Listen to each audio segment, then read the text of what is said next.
This is goose grass, or what we call Galium aperine. One of its common names is sticky willy, and it's the herb that all the children would know would stick to your clothes. It's said to be the precursor of the idea for Velcro. Don't know if you'll be able to see it on the camera, but there are tiny little hooks, and that's what cleaves to your clothes, which leads to another one of its names, which is actually cleavers. In herbal medicine, we use Galium aperine, cleavers, or even sticky willy as a very powerful lymphatic.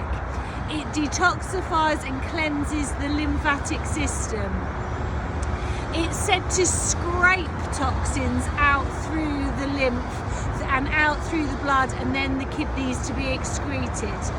You would use goose grass for any chronic, i.e. long-lasting skin disease.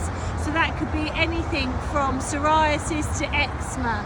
You can make it into a tea by gathering the fresh herbs, chopping it and putting it into water, boiled water, and allowing it to steep for about 5 to 10 minutes.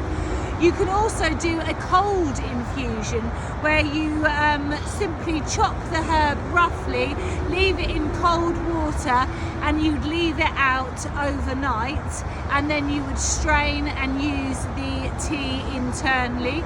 The dose would be approximately a wine glassful 3 times daily. You can also use the cold or the hot infusion in your bath water. That is especially good for chronic skin diseases. It's traditionally taken this time of year when it's out. And this is a beautiful abundance of goose grass. Often you'll see it growing with stinging nettle, and the two together really work well to cleanse, do an internal spring cleanse.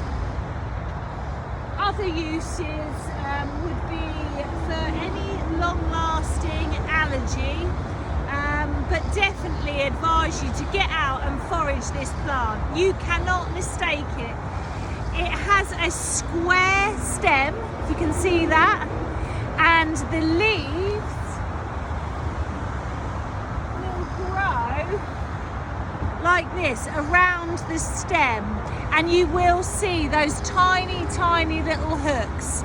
There's nothing quite like it. There's no other plant that cleaves to your clothes like this. So get out and start foraging cleavers.